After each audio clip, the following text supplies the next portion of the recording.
Hyderabad Uppal Rajiv Gandhi international cricket స్టేడియంలో మంత్రి వాకిడి శ్రీహరి పర్యటించారు. ఈ నెల 13న మెస్సీతో CM Revanth Reddy friendly exhibition football match నేపథ్యంలో స్టేడియంలోని ఏర్పాట్లను ఆయన పరిశీలించారు. స్టేడియం మొత్తం పరిశీలించి అధికారులకు పలు సూచనలు చేశారు. ప్రపంచ ఫుట్బాల్ దిగ్గజ ఆటగాడు మెస్సీ హైదరాబాద్ రావటం రాష్ట్రానికి గర్వకారణమన్నారు. హైదరాబాద్కు మెస్సీ రాకను ప్రతిపక్షాలు వ్యతిరేకించడం విడ్డూరంగా ఉందన్నారు. గ్లోబల్ సమ్మిట్లో ప్రపంచవ్యాప్తంగా వివిధ దేశాల కంపెనీల నుంచి తెలంగాణకు 4 లక్షల కోట్ల వరకు పెట్టుబడులు వచ్చాయని మంత్రి వాకిడి శ్రీహరి తెలిపారు. ప్రపంచం మొత్తం మీద కోట్లాది అభిమానులు సంపాదించిన మెస్సీ ఈరోజు మన తెలంగాణ గడ్డకు రాబోతా ఉన్నాడు.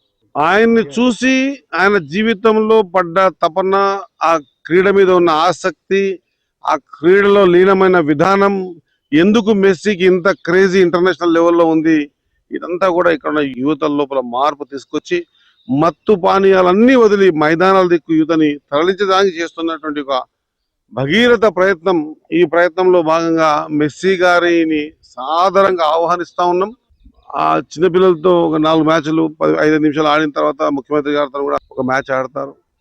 మెస్సీ వచ్చిపోయిన తర్వాత ఒక పెద్ద మెసేజ్ మన తెలంగాణ రాష్ట్రంలో యువకుల నరనాల్లో పాస్ ఆన్ అవుతుంది. ఏంది, మనం మెస్సీలు యువకులకు ఆలోచన వచ్చింది అనుకోండి, క్షణంలో మత్తును వదులుతారు.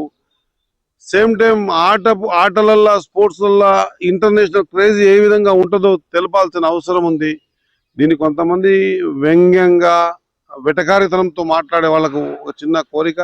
జీవితంలో మేము ఏదో క్రీడల్లో ఏదో స్థాయికి వెళ్దాం అనుకున్నాం, పోలేదు. కమ్సే కమ్ మన తెలంగాణ బిడ్డలన్నా ఒక స్థాయికి తీసుకుపోవాలి. వాళ్ళకు ఇన్ఫ్రాస్ట్రక్చర్, గ్రౌండ్స్, కోచులు, వాళ్ళ కోచ్లకు కోచింగ్ ఇచ్చే విధానం, ఇంటర్నేషనల్ లెవెల్లో మ్యాచెస్ ఎట్లా ఉంటాయి, ఎందుకు ఇంత క్రేజీ ఉంది మెస్సీకి, మరి ఫుట్బాల్కి మన దగ్గర క్రేజీ పెరుగుతా ఉంది రోజు రోజుకి.